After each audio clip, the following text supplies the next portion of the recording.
Dios sea bendito, queridos hermanos.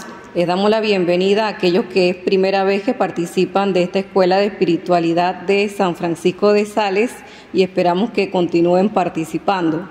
En la escuela tenemos, el programa consiste en la Santa Misa, tenemos el Santo Rosario, la reflexión por el hermano Roquel y también tenemos un momento de meditación de la Palabra de Dios, que es el que vamos a comenzar a continuación. La lección divina es recomendada desde tiempos antiguos para los cristianos para mantenernos en esa oración constante. Es decir, no olvidar meditar esa palabra de Dios en nuestra vida diaria. No dejarla solo para de vez en cuando vamos a un retiro, sino que en nuestros hogares, en nuestras casas, tener un momento de oración en familia, ya sea con los hijos, los esposos, o si pueden reunir también a los vecinos, tener ese momento de meditación de la palabra de Dios. Ya en la escuela de San Francisco de Sales llevamos ya bastante tiempo ejercitándonos en la lección divina. Para recordar los puntos de esa lección divina, el primer punto es la lectura de la palabra de Dios. Escogemos un texto bíblico, el cual leemos, porque por medio de la lectura el Señor nos va hablando. En la primera lectura uno no puede, decir de que ya lo entendimos todo, por eso que tratamos como de repetir esa lectura 3 veces, 4 veces, para que el Señor vaya penetrando en nuestro corazón, así como la gota de agua que va cayendo hasta que penetra en nuestra alma y nuestro corazón. También tenemos la meditación. Cuando se hace a modo personal, cada persona individualmente va meditando, como desgranando esa palabra de Dios y viendo versículo por versículo cómo puede ir aplicándolo en su vida. También está la contemplación. Es cuando el alma encuentra como un gusto o como un atractivo especial en algún versículo que ha meditado y trata de quedarse en ese versículo. Por ejemplo, en el Evangelio de hoy, el Señor decía: yo soy la resurrección y la vida. Algunos sienten como un gusto especial en ese pequeño versículo y durante su oración, su meditación, va gustando esa palabra que el Señor le ha dado. Cuando hacemos la lección divina en grupo, entonces cada uno va haciendo como esa resonancia de lo que el Señor va hablando en su corazón y hay un compartir también. Y también esa palabra de Dios no se puede quedar solo como en pensamientos bonitos, sentimientos bonitos, sino que tenemos que tener resoluciones, propósitos de cómo vamos a llevar a la práctica esta palabra de Dios. Es decir, tengo que ponerlo en concreto. Esto lo puedo practicar de tal manera, por ejemplo, en el trabajo con tal persona trataré de ser amable, o en el colegio, en la universidad trataré de practicar la paciencia. Cada uno, conociendo su entorno, va haciendo esos propósitos para ir creciendo en la santidad. El texto que vamos a meditar hoy es el Romanos 8, del 8 al 11. Romanos 8, versículos del 8 al 11.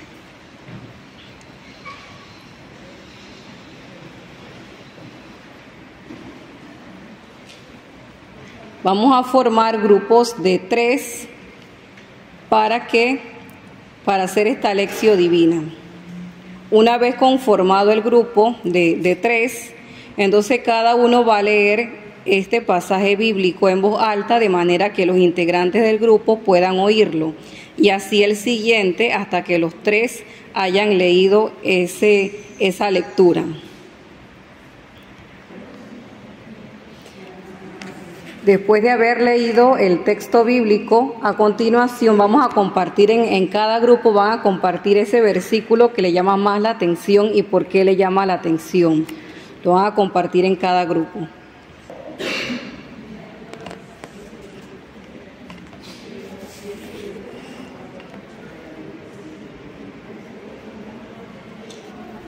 San Pablo en esta carta dice una frase muy interesante que es que los que viven en forma desordenada y egoísta no pueden agradar a Dios.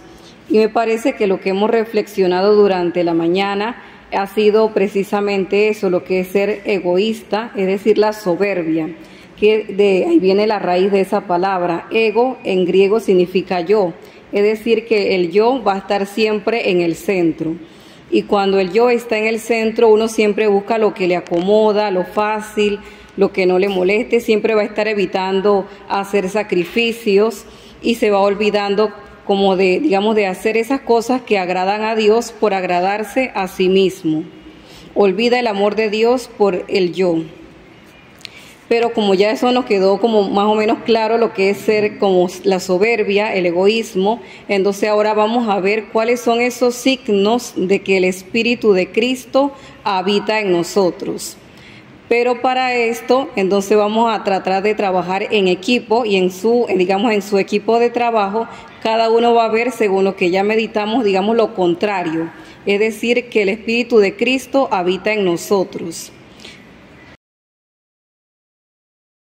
A ver, hermanos, bueno, después de deliberar el grupo, nos hicimos una pregunta básica. En el escrito se dice que si no pertenecemos al mundo, pertenecemos al Espíritu y hacemos la voluntad de Dios, pero la pregunta es cómo darnos cuenta que hacemos la voluntad de Dios. ¿Dónde lo aprendemos? ¿Quién nos lo enseña?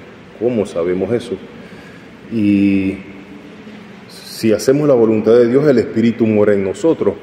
Consideramos que algunas de las cosas que podríamos ver, porque por sus frutos los conocerán, vamos a ver que debemos ser personas empáticas con nuestro prójimo, debemos tener algo de caridad, ser comprensivos, en un momento dado dar una palabra, un consejo, ya que es uno de los dones del Espíritu.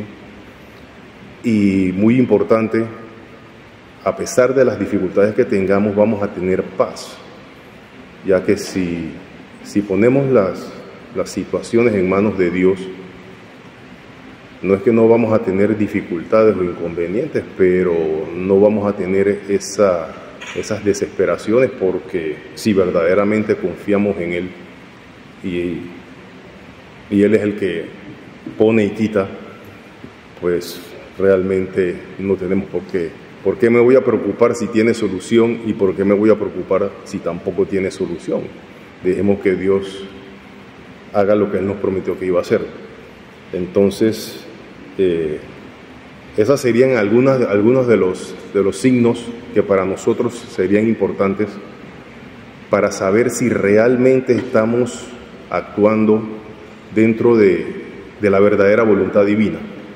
No podemos decir que yo hago lo que Dios quiere para agradarlo, cuando realmente soy una persona llena de problemas, trato mal a los demás y tengo un montón de situaciones que incluso hasta pueden rivalizar con lo legal y decir que moro según la voluntad de Dios. Entonces una cosa tiene que ir de la mano de la otra. Estas 5 características para nosotros fueron las más sobresalientes, ¿no? Listo, gracias. Buenas tardes. Nuestro grupo, nosotras señalamos de ser agradecida, poner en uso nuestros talentos y dones al servicio de Dios, obedecer las misiones inspiradas por Dios, reconocer el amor y las obras que Dios ha hecho en nuestras vidas, obligarnos a escuchar a los demás, aceptamos con paciencia los caminos individuales, visitar el Santísimo con el corazón y culminamos con pedirle al Señor que nos haga manso y humilde nuestro corazón como el de Él. Ya. Buenas tardes. Los signos que nosotros hemos analizado, ¿verdad?, de sentir el Espíritu de Dios en nosotros, es la obediencia, la humildad, cambiar poco a poco nuestra manera de ser, de pensar un poco más en nuestro prójimo, ¿verdad? Sentir que si hemos recibido tanta misericordia de Dios, nosotros asimismo debemos ser recíprocos, ser misericordiosos con nuestro prójimo, pedir el don también de la caridad. Y al recibir el Espíritu de Dios en nosotros recibimos la paz en nuestros hogares, porque poco a poco vamos viendo que nuestros hogares van cambiando, ¿verdad?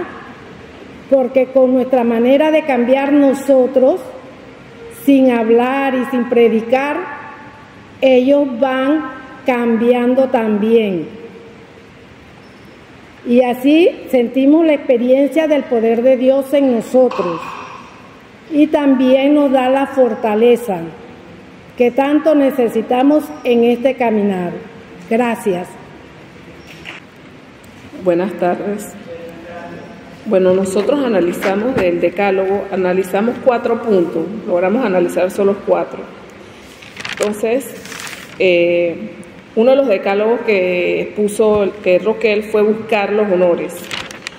Y una forma nosotros de combatirlo o tratar de hacer oposición es ayudar en silencio. Vemos que a veces cometemos el error de que si ayudamos a algún hermano, algún vecino, alguien que requiera algo de nosotros, pues lo publicamos en las redes. Entonces, una de las recomendaciones es ayudar en silencio. El segundo punto era la vanagloria. Es hacer las cosas para Dios, pensando que el receptor de lo que estamos haciendo es Dios y no los demás, porque a veces tratamos de hacer bien las cosas para que los demás lo vean y nos reconozcan, sino hacerlo también en silencio y pensando que Dios, eso lo hacemos es para Dios en agradecimiento a todos los esfuerzos que Él nos ha dado. La tercera, que era la falsa humildad, una forma de contrarrestarla en forma práctica en nuestra vida es ser caritativos, por lo menos al momento de corregir. Muchas veces nosotros hacemos correcciones o enseñamos no porque realmente querramos corregir al hermano o en nuestro trabajo al compañero o en nuestra casa a nuestros hijos, sino para demostrar que nosotros sí sabemos y no como un acto de amor. El quinto punto, el cuarto, nos costó un poquito entenderlo, así que no lo trabajamos mucho, que era la falsa sabiduría. Y es abrirnos a que todos podemos aprender de todos. No pensar que, como él es un niño, él no tiene nada que enseñarnos. No que como él no estudió y él no fue a la escuela, pues tampoco él nos va a enseñar. De todos podemos aprender. Y por último es hacer un esfuerzo consciente de siempre invocar al Espíritu Santo. A veces nos cuesta. Como no tenemos muchas imágenes físicas del Espíritu Santo, por ejemplo, tenemos más imágenes de nuestro Señor Jesucristo, de un santo, de la Virgen María, y se nos olvida que el Espíritu Santo es el que nos va realmente a inspirar estos dones. Eso fue lo que analizamos. Dios sea bendito.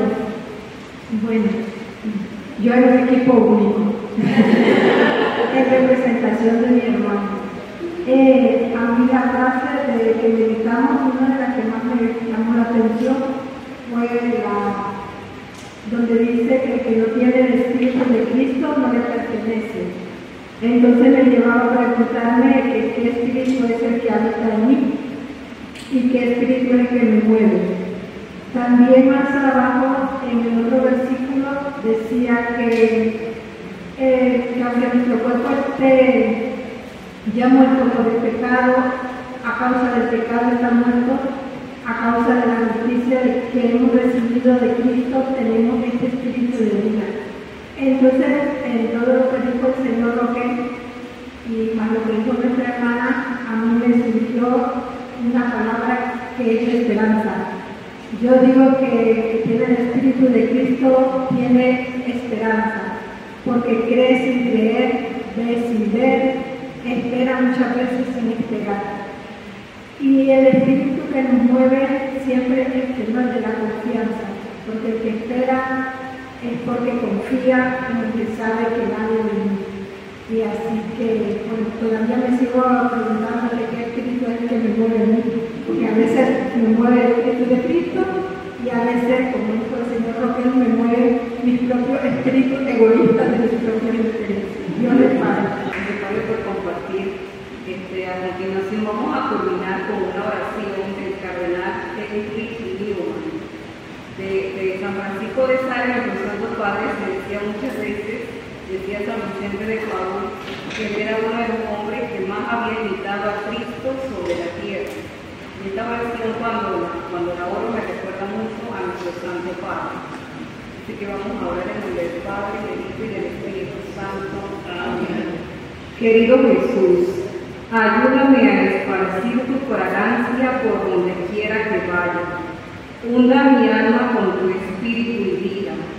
Penetra y posee todo mi ser tan completamente que mi vida sea solo un resplandor de la tuya. Brilla a través de mí y permanece tanto en mí que cada alma con la que tenga contacto pueda sentir tu presencia en mi alma. Permite que ellos, al mirarme, no me vean a mí, sino solamente a Jesús. Quédate conmigo y entonces podré comenzar a brillar como tú brillas, a brillar tanto que pueda ser una luz para los demás. La luz, oh Jesús, vendrá toda de ti, nada de ella será mía. Serás tú quien brille sobre los demás a través de mí. Permíteme así alabarte de la manera que tú más amas, brillando sobre aquellos que me rodean. Permíteme predicarte sin predicar, no con palabras, sino con mi ejemplo, con la fuerza que atrapa, con la influencia compasiva de lo que hago, con la evidente plenitud del amor que mi corazón siente por ti. Amén.